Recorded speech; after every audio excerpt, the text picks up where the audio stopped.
광야 노정이라는 제목입니다. 노정, 좀 낯선 표현이죠. 우리가 낯익은 표현으로 바꾸면 여정, 혹은 여정은 여행길, 노정은 여행길하고는 조금 다르더라고요.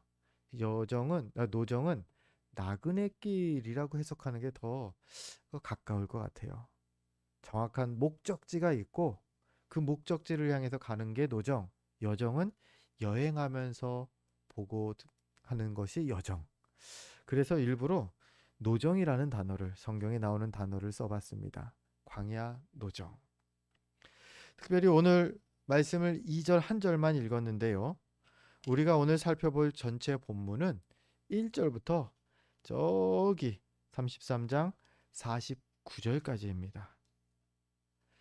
이 1절부터 49절까지에는 이스라엘이 40년 광야 생활 동안 지나왔던 그 노정 동안 그 진을 쳤던 42곳의 지명이 쭉 열거되고 있습니다. 이 지명들을 하나하나 들으면서 그때를 기억하라는 그 의도로 하나님께서 이 말씀을 하고 계신 거죠. 본문 본문을 좀 이렇게 쪼개 보면요. 크게 세 개로 구분해 볼 수 있는데요. 3절부터 18절. 시간적으로 봤을 때 이 3절부터 18절은 이스라엘이 출애굽을 할 때부터 2년, 출애굽할 때부터 2년 동안의 시간, 그 시간 동안 거쳐왔던 길들을 기록하고 있습니다. 뭐 이 사이의 사건들을 뭐 간략히 생각해 보면 이런 게 있겠죠. 10가지 재앙, 그렇죠. 그리고 출애굽한 직후에 홍해가 갈라지는 사건. 그리고 또 그 2년 사이에 이스라엘 백성들이 광야길 동안 먹게 될 만나와 메추라기를 받는 그런 체험도 하게 됩니다. 그리고 그 2년 사이에 십계명도 받았고요. 그리고 너희가 내 백성이 되리라. 언약 백성으로서의 언약을 하나님과 이스라엘이 체결하는 그 사건도 이 2년 사이에 있었죠. 그리고 또 하나 마지막으로 12정탐꾼 사건이 여기에 있었습니다. 기억이 나시죠? 이게 18절까지 2년 사이에 있었던 일이고요. 19절부터 37절까지 이 내용은 이제 광야로 나아가서 38년 동안 이 광야의 노정기를 쭉 설명하고 있습니다. 이때에도 여러 가지 사건들이 있었죠. 뭐 그 가운데 대표적인 것들을 좀 이렇게 회상해 보면요. 아말렉과 전투했다. 아말렉인들이 몰래 침략해서 노략질하는 것을 이스라엘 진영에 와서 노략질하는 것을 때문에 이제 이스라엘이 아말렉과 싸우지요. 그런 일이 있었고요. 또 고라가 반역을 일으키죠. 고라가 반란을 일으켰다가 하나님의 징계를 받아서 땅이 꺼지면서 거기로 쑥 들어가서 죽어버립니다. 그런 사건도 있었고요. 또 불뱀 사건도 있었죠. 불뱀에 물렸는데 모세가 하나님의 말씀대로 만든 놋뱀을 보는 이마다 다 살아났다라는 겁니다. 이게 38년 광야 여정 동안 있었던 그 일들이었죠. 이게 19절부터 37절에 그 진, 진, 진을 친 지역들의 이름이 기록되고 있습니다. 그리고 나서 세 번째로 38절부터 마지막 49절까지인데요. 이것은 이제 요단 동쪽에서의 노정이죠. 하나님께서 이스라엘에게 주시겠다라고 약속하신 약속의 땅은 요단 서쪽입니다. 그리고 이스라엘이 38에서 49절 사이에 모세와 함께 갔던 길은 요단 동쪽 길이었죠. 여기서는 우리가 아는 바산 왕 옥과 아모리 왕 시온과 전투를 해서 그들을 물리치고 그 땅을 정복해 버리죠. 그리고 나서 이 49절이 지나고 나서 이제 이 민수기 33장을 기록하는 그 현재로 가게 됩니다. 그 현재 지금 모세는 요단강을 건너기 직전 모압 평지에 이스라엘을 진치게 하고 있었습니다. 이 본문을 세 개로 구분하는데요. 이 세 개를 구분하는 가운데에 본문을 구분하는 사건이 두 가지가 큰 게 있습니다. 앞서도 간략하게 말씀을 드렸는데 첫 번째는 열두 정탐꾼 사건입니다. 37절에 보면은 가데스 바네아라는 지명이 나옵니다. 이게 열두 정탐꾼들이 그 가나안 땅을 정탐하러 갈 때 이스라엘에 진쳤던 그 장소죠. 그런데 18절을 보면 릿마라는 그 지명이 또 하나 나오고 있어요. 학자들은 이 가데스 바네아와 린마가 같은 곳이다. 혹은 린마와 가데스 바네아가 아주 가까운 지역이다. 거의 같은 곳이라고 여길 수 있을 만큼요. 그렇게 분석을 합니다. 이 말은요. 이 18절에서 12 정탐꾼 사건이 일어났다라는 거죠. 그리고 이 18절 12 정탐꾼 중에 10 정탐꾼이 아우 거기는 가면 안 돼요. 우리가 못 이겨요. 오직 여호수아와 갈렙만이 그 땅을 하나님께서 우리에게 주셨습니다. 갑시다. 했죠. 그 10 정탐꾼의 불순종과 그 백성들이 그 10 정탐꾼의 말을 듣고 행한 불신앙의 모습으로 인해서 하나님께서 이스라엘의 징계를 내리시죠. 광야 40년이라는 징계를 내리십니다. 이게 첫 번째 사건이었고요. 두 번째로 이 단락을 구분하는 사건은 아론이 죽는 사건이 나옵니다. 38절에 나오는데요. 아론이 123세에 죽습니다. 연수를 보면 출애굽한 지 40년이 되는 출애굽의 마지막 해에 그 해에 아론이 죽습니다. 근데 참 재미있는 게 미리암과 모세도 그 해에 죽습니다. 출애굽 40년 1월에 미리암이 죽고요. 출애굽 40년 5월에 아론이 죽었고요. 이제 출애굽 40년 11월이 되면 모세가 하나님의 부름을 받아 죽게 될 것입니다. 이렇게 3남매가 같은 해에 하나님께서 부르셨다라는 것이 참 재밌는 특징입니다. 이 아론의 죽음이 본문을 구분하는 또 하나의 그 기점이 됩니다. 광야 생활 38년을 마무리 짓고 이제 요단 동쪽으로 가는 그 시점이 아론이 죽은 직후라는 거죠. 자, 이제 이런 기초적인 그 본문에 대한 그 이해를 가지고 이제 말씀을 살펴보려고 하는데요. 약속의 땅을 들어가기 직전 지금 하나님께서는 40년 광야 생활을 이스라엘 백성들에게 또다시 언급하십니다.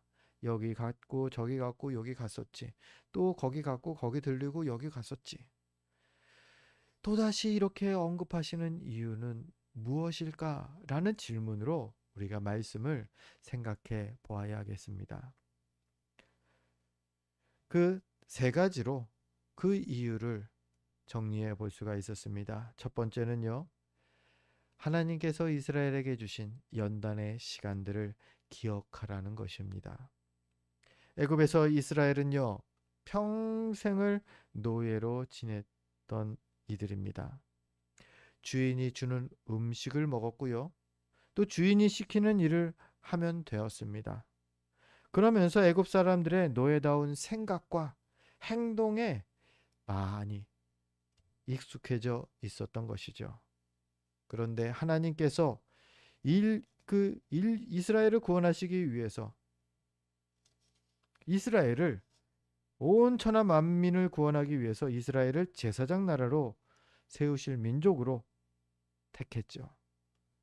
근데 제사장 민족이 이렇게 애굽의 노예스러운 생각과 행동만 하는 그러한 일이면은 안 됐다라는 겁니다.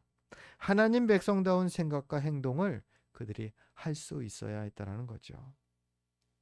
그래서 이 연단의 시간을 하나님께서 주시는 것이죠. 우리가 알다시피요. 이 자연이라는 세계는 아주 위험하고 험한 세계입니다.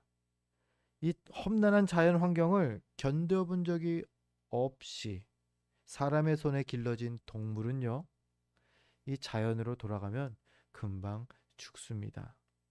그게 아무리 호랑이여도 말이죠. 호랑이는 밀림의 왕이고 동물의 왕이고 아무리 그러도요. 사람 손을 타서 사람이 주는 것만 먹고 사람이 재워주는 데서 자고 그런 동물은요. 자연으로 나가면 살 수가 없는 것입니다. 그래서 하나님은요. 이스라엘에게도 광야 40년이라는 연단의 시간을 갖게 하시는 것이죠. 그리고 지금 그 시간을 기억하게 하십니다. 광야 40년, 이 40년은 노예 이스라엘에서 하나님의 군대 이스라엘로 훈련받고 변화되는 과정이었던 것이죠. 이 시간은 이스라엘이 하나님의 백성으로 온전히 세워지는 데에 반드시 필요한 시간이었다라는 겁니다. 사실 훈련은 힘들죠. 그것도 내 습관과 체질과는 반대의 훈련을 하는 거. 습관과 체질을 바꿔야 하는 그런 훈련, 그건 정말 엄청난 노력이 필요합니다. 오늘 하나님은 40년 광야 생활을 통해서 이스라엘의 체질이 더 이상 노예가 아니라 하나님의 백성이며 하나님의 군대로 바뀌었다라는 것을 지금 확인시켜 주는 것입니다. 그 훈련의 시기가 얼마나 힘들었는지, 또 어떻게 그들이 과거와 지금 변화되었는지 기억하고 또 그 변화된 것을 잘 지켜야 한다라는 당부가 오늘 말씀에 담겨 있는 것이죠. 세상에 쉬운 고난은 없습니다.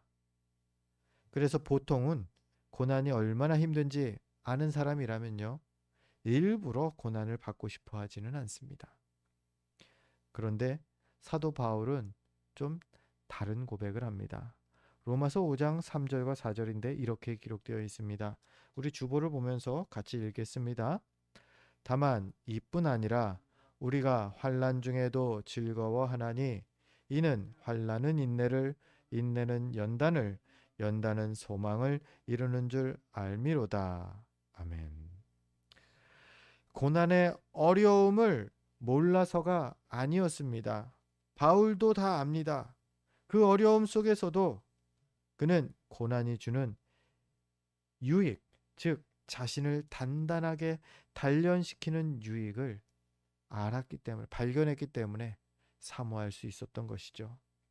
세상 고난이든 신앙의 고난이든 전부 다 어려운 게 사실입니다. 하지만 사도 바울의 이 고백처럼 우리가 더욱 굳건한 믿음의 사람으로 서게 하기 위해서는 고난의 터널을 다들 지나야 합니다. 그 터널 속에서 사도 바울은 연단되었고 소망을 발견했습니다. 그래서 고난 중에 오히려 즐거워한다 라는 그런 고백까지 하고 있는 것이죠. 이게 우리들 믿음의 성도들이 배워야 할, 이 고난 앞에서 가져야 할 자세일 것입니다. 네, 앞서도 말씀드렸지만 쉬운 고난은 없습니다. 다 고난이라고 하면 두렵습니다.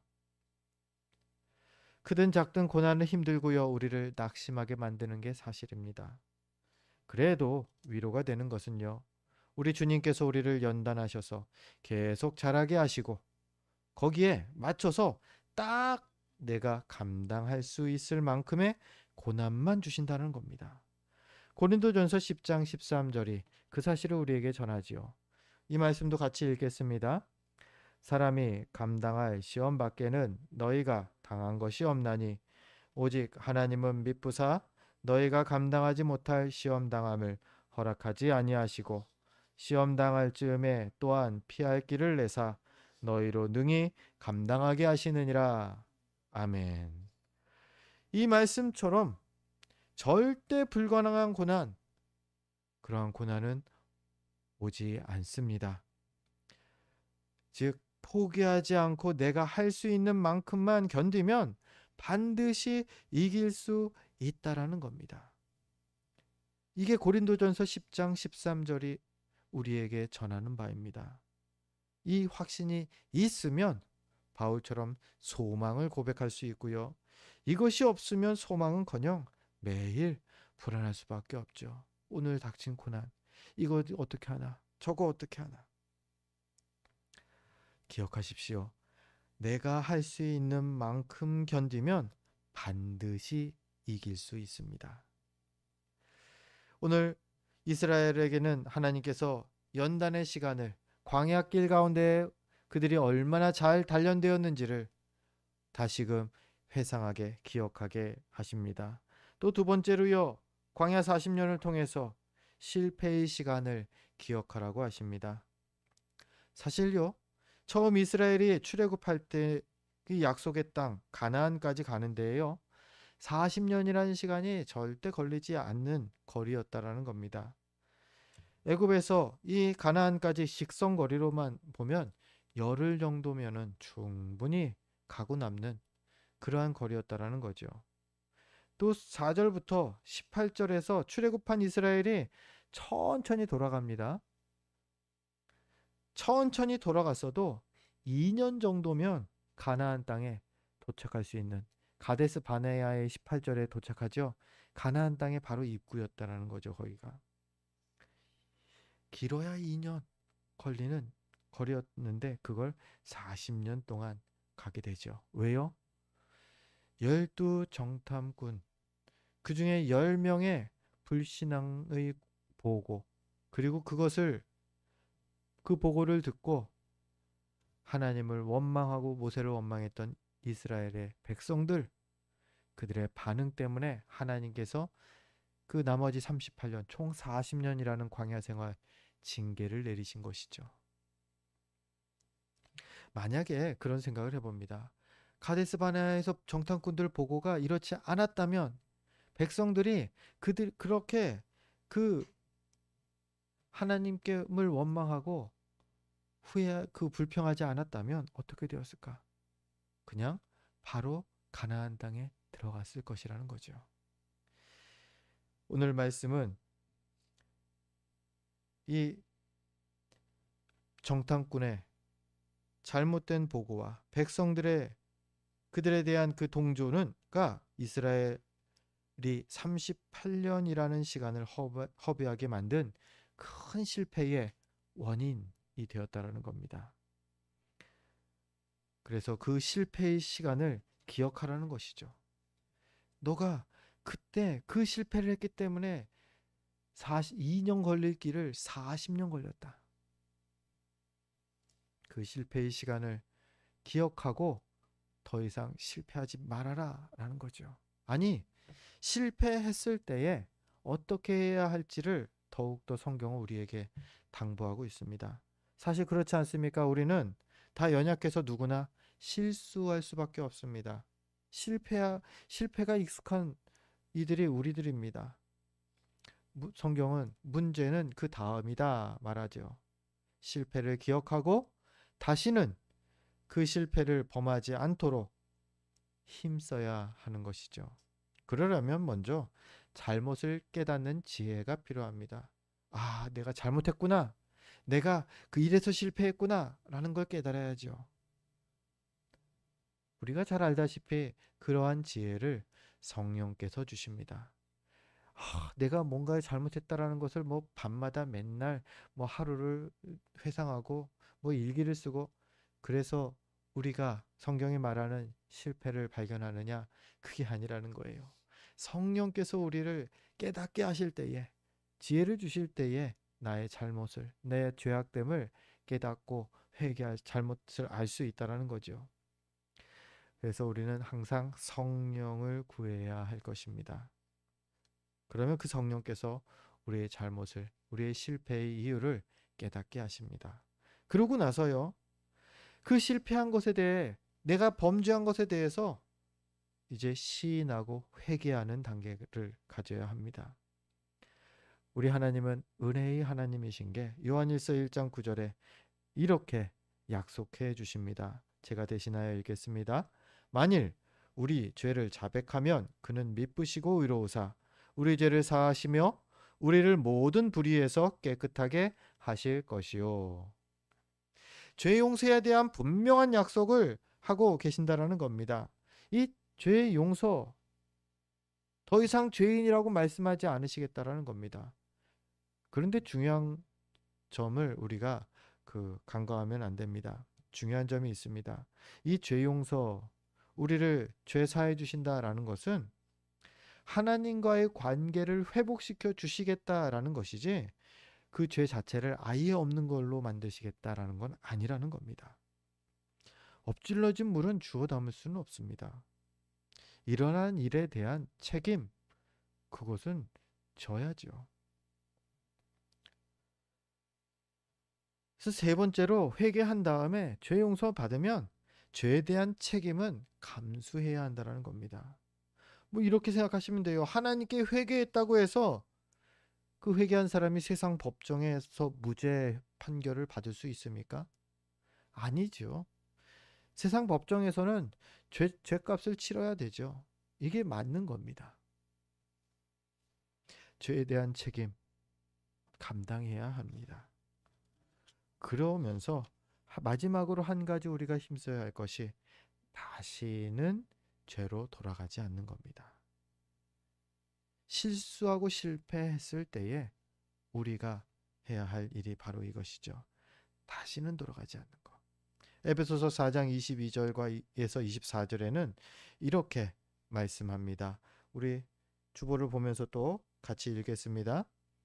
너희는 유혹의 욕심을 따라 썩어져가는 구습을 따르는 옛사람을 벗어버리고 오직 너희의 심령이 새롭게 되어 하나님을 따라 의와 진리의 거룩함으로 지으심을 받은 새 사람을 입으라.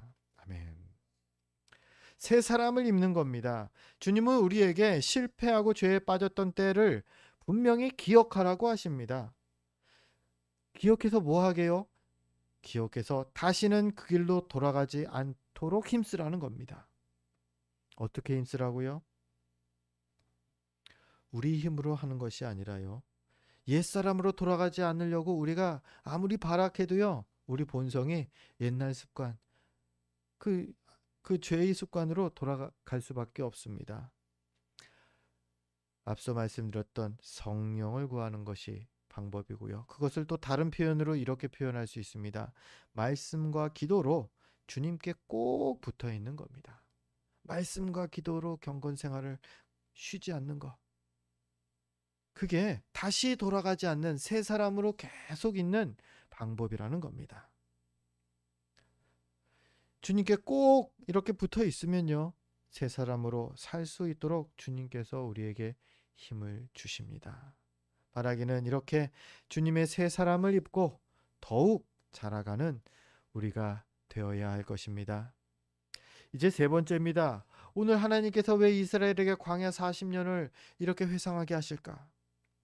은혜의 시간을 기억하라는 것입니다.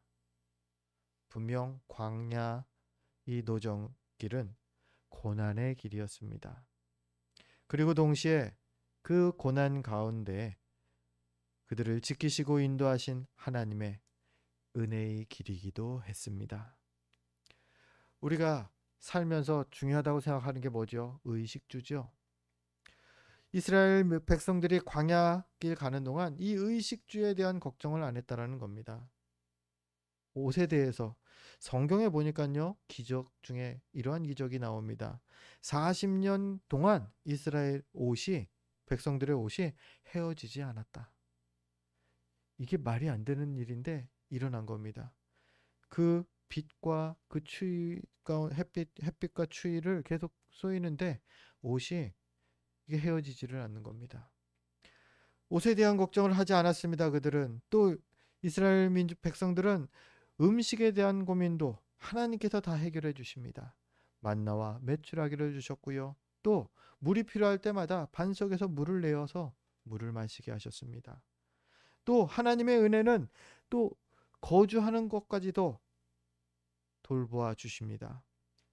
불기둥으로 구름 기둥으로 인도하시면서 불기둥과 구름기둥이 멈추는 곳에서 백성들이 진을 쳤고요. 출발해야 할 때 출발했습니다. 그 진을 치기에 거주하기에 유익한 장소를 하나님께서 인도해 주신 것이죠. 그뿐입니까? 의식주뿐만 아니라 돌보아 주셨습니다. 보호해 주셨습니다. 출애굽했을 당시에 애굽 군대가 추격할 때에 홍해를 가르시면서 또 홍해를 덮으시면서 이스라엘을 보호하셨고요. 아말렉이 공격하셨을 때 하나님께서 이런 선언을 하십니다. 아말렉이 이스라엘을 향한 공격, 출애굽기 17장 16절에 하나님의 선언을 제가 대신하여 읽습니다. 이르되 여호와께서 맹세하시기를 여호와가 아말렉과 더불어 대대로 싸우리라 하셨다 하였더라. 아말렉이 공격한 건 하나님이 아니라 이스라엘인데요. 하나님께서는 내 백성을 공격한 너희들 내가 대대로 싸우겠다. 대대로 나의 원수가 될 것이다. 하나님께서 우리를 대신하여서 싸우신다라는 겁니다. 우리를 보호해 주신다라는 겁니다. 그리고 이러한 이스라엘의 은혜의 기억은 오늘 우리에게도 계속 이어지고 있습니다. 그래서 주님은 그 백성들에게 무엇을 먹을까, 무엇을 마실까, 무엇을 입을까 근심하지 말라 꼭 말씀하시는 거죠. 주님께서 은혜로 다 채워주시는 거니까 걱정하지 말라는 겁니다. 우리가 이제까지 이 은혜를 받아왔고요. 또 앞으로도 주님의 나라에 가는 그날까지 이 은혜의 손길은 계속될 것입니다.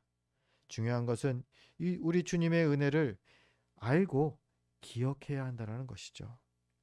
그 은혜를 기억할 때 성도는 담대할 수가 있습니다.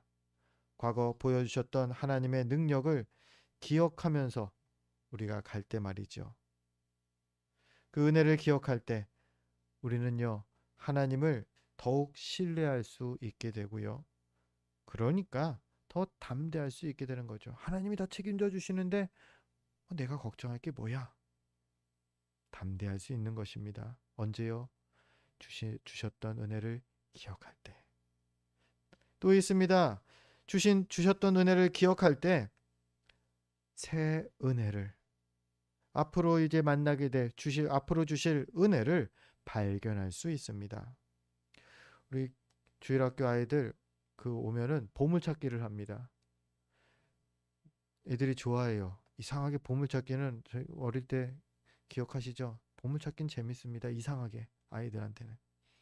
근데 문제가 생겼습니다. 너무 오래 숨겨서 숨길 데가 이제 없어요. 다 숨겼던 데가 거기가 거기예요. 그래서 요즘은 거의 숨겼던 데 계속 숨기고 있습니다. 근데 이런 생각이 듭니다. 하나님의 은혜의 방식도 마찬가지다라고요. 이전에 우리가 받았던 은혜를 기억하면요. 내 옆에 있는 지체가 받은 은혜를 이게 들어서 알면요. 하나님께서 내게 주시는 은혜를 발견할 수 있습니다. 그 패턴 그대로 내게도 주시더라고요.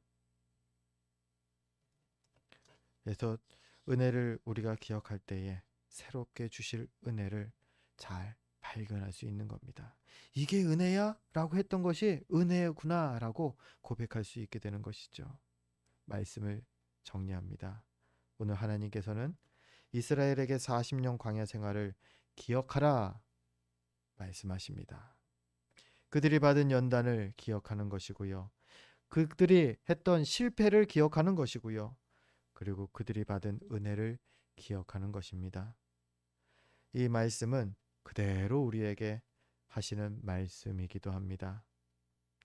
지금 우리는 광야 같은 인생 노정을 가는 길이죠. 여러 고난들을 만났고 또 앞으로도 만나게 될 것입니다. 그리고 자주 죄에 넘어지는 실패도 경험하게 될 것입니다. 그럴 때마다 주님의 은혜의 손길이 우리를 도우실 것이고요. 우리를 자라가게 하실 것입니다. 그러니까 평탄할 때도 또 고난의 때도 항상 담대하시기 바랍니다. 도우시는 주님의 손길을 기억하면서 항상 담대하시라는 겁니다. 이 말은요, 이 우리의 여정이 아직 끝나지 않았다라는 얘기이기도 합니다. 장차 가게 될 약속의 땅까지 우리는 계속 이 노정을 가야 합니다. 저 하늘 본향에 가는 그날까지 믿음의 선한 싸움을 싸워 나가야 할 것입니다. 바라기는 그때까지 도우시는 주님의 손길을 기억하면서 항상 담대한 저와 여러분 되시기를 주의 이름으로 축원드립니다. 기도하겠습니다.